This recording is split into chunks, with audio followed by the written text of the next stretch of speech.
नमस्कार श्रोते हो, तुम्ही ऐकत आहात भाग्यविधाता भाग 18. विश्वजितला वाटलं होतं की आरोही फक्त त्याचीच आहे, जे एका अर्थी खरंच होतं. कारण तो पहिला पुरुष होता ज्याने तिच्या शरीरावर हक्क गाजवला होता. पण तरीही ती अशी का म्हणाली होती? म्हणजे आपल्याशिवाय तिच्या आयुष्यात आणखी एखादा पुरुष आहे, हा विचार करून विश्वजितला वेड लागण्याची बारी आली होती. कारण आरोही फक्त त्याची होती आणि तिच्यावर कोणी नजर वर करून पाहिलेलं त्याला आवडणार नव्हतं. तिच्या बाबतीत तो प्रमाणापेक्षा जास्त पॉझिटिव्ह झाला होता, कारण त्याचं आरोहीवर मनापासून प्रेम होतं. "मे आय कम इन सर?" त्या आवाजाने विश्वजित भानावर आला. "येस." विश्वजित सावरून बसला. ज्या डिटेक्टिव्ह कंपनीला त्याने आरोहीची माहिती काढण्यासाठी हायर केलं होतं, तो रिपोर्ट घेऊन आला होता. या फाईलमध्ये मिस आरोही यांची इन्फॉर्मेशन आहे. इनफॅक्ट आम्ही त्यांच्या गावीसुद्धा जाऊन आलो होतो. तिथे आम्हाला बरीच माहिती मिळाली, त्या माणसाने सांगितलं. कंटिन्यू. विश्वजित फाईलची पानं उलगडून पाहत होता. मिस आरोही यांचे वडील त्यांचा जन्म होण्याआधी त्यांना सोडून गेले होते. त्यांच्या आईने एकटीने त्यांचा सांभाळ केला होता. काही महिन्यांपूर्वी ती पण त्यांना सोडून गेली. त्यानंतर त्यांच्या मामीने जबरदस्ती आपल्या भावासोबत त्यांचं लग्न लावण्याचा प्रयत्न केला होता. पण त्यांच्या एका खास फ्रेंडने त्यांची सुटका केली आणि मिस आरोही यांना मुंबईमध्ये पाठवलं. मुंबईमध्ये त्या 2 मुलींसोबत राहत होत्या. आधी त्या ज्या ठिकाणी काम करत होत्या, तेथील मुलांनी त्यांच्यावर अतिप्रसंग करण्याचा प्रयत्न केला होता. त्यातून त्या सुखरूप वाचल्या. त्यानंतर काही दिवस त्यांनी एका बारमध्ये जॉब केला. त्यानंतर त्या तुमच्याकडे आल्या. त्या माणसाने माहिती दिली. "बास, इतकंच? तिच्या लाईफमध्ये कोणी मुलगा आहे का?" विश्वजितने काळजावर दगड ठेवून हा प्रश्न विचारला होता. "तसं काहीच आढळलं नाही. आम्ही त्यांची कॉल लिस्ट चेक केली. त्यात संशयास्पद असं काहीच जाणवलं नाही. मिस आरोही मिडल क्लास फॅमिलीमधून आल्या आहेत, त्यामुळे त्यांची लाईफ अगदी शॉर्ट आहे," डिटेक्टिव्हने सांगितलं. तसा विश्वजितच्या जीवामध्ये जीव आला. "तुम्ही जाऊ शकता." विश्वजितने फाईल बंद केली. तरीही त्याला आरोहीबद्दल आणखी बरंच काही जाणून घ्यायचं होतं. ज्या लोकांनी तिला दुःख दिलं होतं, त्या सर्वांना त्याची किंमत मोजावी लागणार होती. जान्हवीची ट्रीटमेंट करण्यासाठी काही डॉक्टर घरी येत होते. तिच्या शरीराची मूव्हमेंट होण्यासाठी ते काही एक्सरसाइज करून घेत होते. पण त्यांना थोडीसुद्धा यश मिळत नव्हतं. आरोही तिला धीर देण्याचा पुरेपूर प्रयत्न करत होती. पण जान्हवी पूर्णपणे खचली होती. तिच्या मनामध्ये जो आशेचा किरण उत्पन्न झाला होता, तो विझला होता. म्हणून ती हतबल झाली होती. 2 डॉक्टरांनी तिच्या दोन्ही खांद्याला पकडले आणि तिला चालवण्याचा प्रयत्न करू लागले. यातच तिचा तोल गेला आणि ती खाली पडली. "जान्हवी!" आरोही तिला सावरण्यासाठी पटकन पुढे आली. "चालते व्हा तुम्ही. मला कोणाचीही गरज नाही. मी कधीच स्वतःच्या पायावर उभी राहू शकणार नाही. हे माहीत असूनही का मला खोटी आशा दाखवत आहात?" जान्हवी रडायला लागली होती. "शांत हो जान्हवी. असा धीर सोडून चालत नसतं," आरोही म्हणाली. "तुला बोलायला काय जातं? माझ्यासारखं आयुष्य व्यतीत करणं सोपं नसतं. भविष्यात मी कधीच स्वतःच्या पायावर उभी राहणार नाही." हे मी ॲक्सेप्ट केलं आहे, तरी तुम्ही मला खोटी स्वप्न दाखवत आहात. मला नाही राहायचं स्वतःच्या पायावर उभं. मी आहे तशी ठीक आहे. जान्हवीची अवस्था पाहून आरोहीला भरून आलं होतं. तिने जान्हवीला खुशीत घेतलं आणि प्रेमाने थोपटू लागली. तुझा नसेल, पण माझं अंतर्मन मला सांगत आहे की एक दिवस तू स्वतःच्या पायावर उभी राहशील. स्वतःवर नाही, पण माझ्यावर विश्वास ठेवून बघ. इतकं तर तू नक्कीच करू शकते. आरोहीच्या प्रेमाचा ओलावा पाहून तिचा राग कुठेच्या कुठे गायब झाला होता. आरोही तिच्यावर आईसारखी माया करत होती. आजपर्यंत मी फक्त भाईंवर विश्वास ठेवत होते, पण आता तू पण त्यात सामील झाली आहे. कारण तुम्ही दोघे मनापासून माझी काळजी करतात, म्हणून मी कधीच तुम्हा दोघांना दुखवणार नाही. एक दिवस मी नक्कीच स्वतःच्या पायावर उभी राहील. आरोहीमुळे जान्हवीचा गेलेला आत्मविश्वास परत आला होता. आरोहीने तिचे डोळे पुसले. तसा कोणाच्या तरी हसण्याचा आवाज आला. दोघींनी त्या दिशेने पाहिलं तर समोर त्रिशा हाताची घडी घालून उभी होती. माझं बाळ किती हतबल झालं आहे, तरीही प्रयत्न करायचं सोडणार नाही. त्रिशा तिला चिडवण्याची एकही संधी सोडत नव्हती. तू कशाला आली आहेस? चालती हो या घरातून. भाईंना समजलं तर तुला धक्के मारून हाकलून देतील, जान्हवी म्हणाली. त्रिशा तिच्या जवळ आली आणि तिच्या गालाला स्पर्श केला. तुझा भाई पण मला या घरातून हाकलून देणार नाही, समजलं? आणि हा आवाज ना खाली करायचा.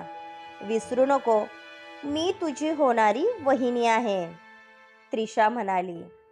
तिची नजर सहज आरोहीवर गेली. तूच आमच्या बेबीची न्यू केअरटेकर आहे ना? तुझ्याबद्दल बरंच काही ऐकलं आहे. इनफॅक्ट मी तुलाच पाहायला आले होते, त्रिशा पुस्तिक हसत म्हणाली. ही पण काही कमी नाही त्रिशा. तुला सांगितलं ना, हीच ती मुलगी. हिने चक्क माझा हात पकडला होता.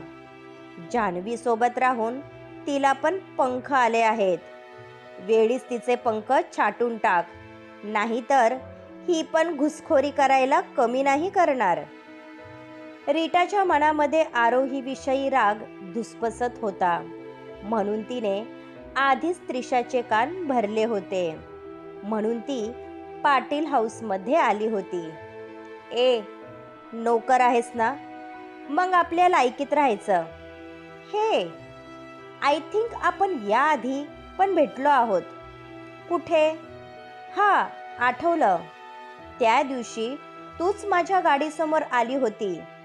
मला आधी माहीत असतं की पुढे जाऊन तू माझ्या लाईफमध्ये प्रॉब्लेम क्रिएट करणार आहे, तर मी तेव्हाच तुला संपवलं असतं. पर कोई बात नाही. एखाद्याचा जीव घेणं त्रिशाच्या डाव्या हाताचा खेळ आहे. बाय द वे जानू, तुला भूक लागली असेल ना? मी तुझ्यासाठी दुधाची बॉटल घेऊन आले. त्रिशाने तिचा गाल ओढला आणि निघून गेली.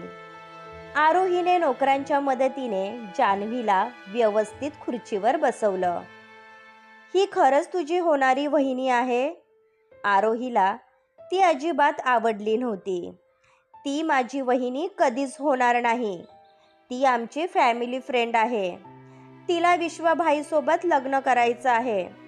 पण मी असं कधीच होऊन देणार नाही, कारण ती त्यांच्या लायक नाही. भाई कधीच तिच्यासोबत लग्न करणार नाही, हा माझा शब्द आहे, जान्हवी म्हणाली. आरोहीला तिचं दुःख पाहवत नव्हतं, पण काय करणार? ती नोकर असल्यामुळे तिच्या हातामध्ये काहीच नव्हतं. वर्कलोड वाढला असल्यामुळे विश्वजितला घरी येण्यासाठी नेहमी उशीर होत होता. आजही तो उशिरा आला होता. त्याने नुकताच शॉवर घेऊन कपडे चेंज केले आणि झोपण्याची तयारी करू लागला. तेवढ्यात दरवाजावर टकटक झाली. कोण? विश्वजितचा भारदस्त आवाज घुमला. मी आहे सर. तो मंजूळ आवाज कोणाचा आहे हे ओळखायला त्याला वेळ लागला नाही. माझ्या रूममध्ये येण्यासाठी तुला परमिशनची गरज नाही. विश्वजित आरामात खुर्चीवर बसला व 2 बोटं हनुवटीवर ठेवली. आरोही खालीमान घालून आतमध्ये आली.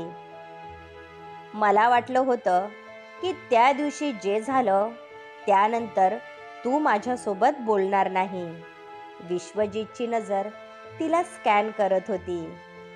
मी हे सांगायला आली होती की डॉक्टर आपल्या परीने प्रयत्न करत आहे, पण त्यासोबत आपण आयुर्वेदिक उपचार केले तर जान्हवीच्या तब्येतीमध्ये सुधारणा होईल. माझ्या गावी मी कितीतरी पेशंटला आयुर्वेदिक उपचाराने बरं होताना पाहिलं आहे. आरोही धीर एकवटून म्हणाली. तिची नजर सहज त्याच्या दिशेला गेली. त्याची ती नशिली नजर पाहून पुन्हा ती आजूबाजूला पाहू लागली. विश्वजित खुर्चीवरून उठला आणि तिच्या अगदी जवळ येऊन उभा राहिला. तू माझ्या बहिणीची काळजी करते हे पाहून छान वाटलं. आज पहिल्यांदा कोणीतरी तिच्या सुखाचा विचार केला आहे. यापुढे तू म्हणशील तेच होईल. विश्वजितचा घोगरा आवाज आणि त्याने फवारलेला सेंटचा सुगंध तिला कोणाची तरी आठवण करून देत होता. याआधी आपण कधी भेटलो आहोत का? आरोहीने पटकन सवाल केला. त्याने झटक्यात तिच्या दिशेने पाठ फिरवली. हा प्रश्न तू का केला आहेस? विश्वजितने विचारलं. तुम्ही जेव्हा समोर येता तेव्हा मला कोणाचा तरी भास होतो म्हणून विचारलं. आरोहीने पटकन स्वतःला सावरलं.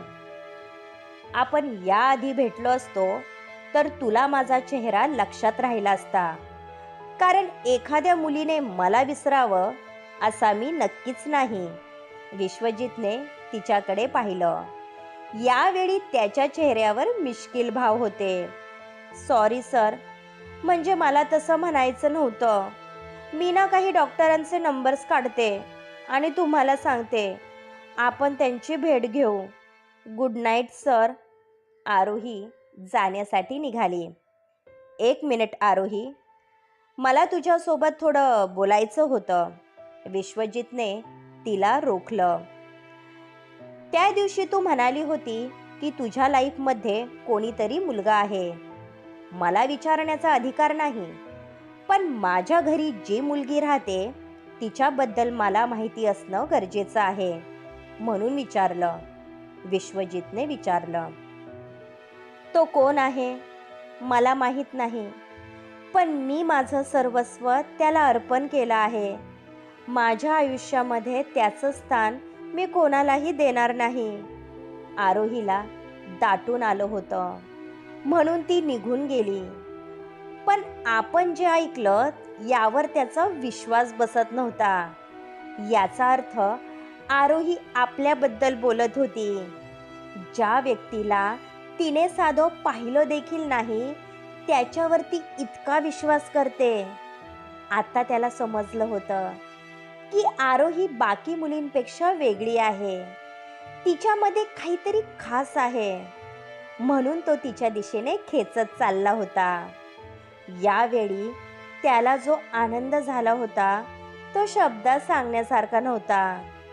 याच आनंदाच्या भरात त्याने अंगावरचा शर्ट काढला आणि बेडरूमच्या गॅलरीमधून स्विमिंग पूलमध्ये उडी मारली. थंड पाण्याचा स्पर्श होताच तो रिलॅक्स फील करत होता. ज्यावेळी त्याचा मूड चांगला असायचा त्यावेळी तो हमखास स्विम करायचा. त्याने डोळे मिटून घेतले आणि पाण्याच्या तळाशी गेला. यावेळी त्याच्या मनात फक्त आरोहीचे विचार होते. सकाळी विश्वजित जिम करून हॉलमध्ये आला. त्यावेळी त्रिशा कॉफी पीत बसली होती. जिवंत माणसाची खोड मेल्याशिवाय जात नाही ही म्हण तुझ्यावर तंतोतंत लागू होते. विश्वजित तिच्या समोरच्या खुर्चीवर बसला. यावेळी तुला माझी गरज आहे विश्वा, म्हणून माझ्यासोबत नीट वागायचं. नाहीतर तुझं दुबईचं कॉन्ट्रॅक्ट पूर्ण होण्याआधी मी माझे शेअर्स विकून टाकेल, जे तुला सहन होणार नाही. त्रिशा नेहमीप्रमाणे त्याला डिवचत होती. एक दिवस तुझा हा स्वभाव तुला महागात पडणार आहे. विश्वजित तिच्यावर नजर रोखत म्हणाला. हा येणारा काळ ठरवेल, पण तोपर्यंत आपलं लग्न झालेलं असेल. त्रिशावर त्याच्या बोलण्याचा काहीच परिणाम झाला नव्हता. गुड मॉर्निंग भाई, माझा एक खास फ्रेंड आहे.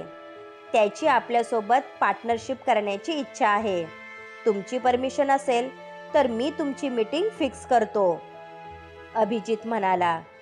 सध्या मी बिझी आहे, त्यापेक्षा त्याला डिनरसाठी इन्व्हाइट कर. आफ्टर ऑल तो तुझा फ्रेंड आहे. विश्वजित म्हणाला. वेट भाई, बिझीवरून आठवलं, या वीकमध्ये आपल्या जानूचा बर्थडे आहे.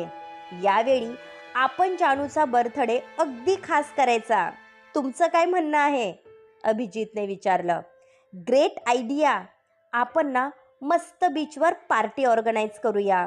बरेच दिवस झालं आपल्या घरी फॅमिली फंक्शन झालं नाही. त्रिशा एक्साइट होत म्हणाली. क्या बात है त्रिशा, तुझा उत्साह पाहून तर मी हैराण झालो आहे. तू मदत करणार असशील तर आपण दोघं पार्टी ऑर्गनाईज करूया, चालेल ना?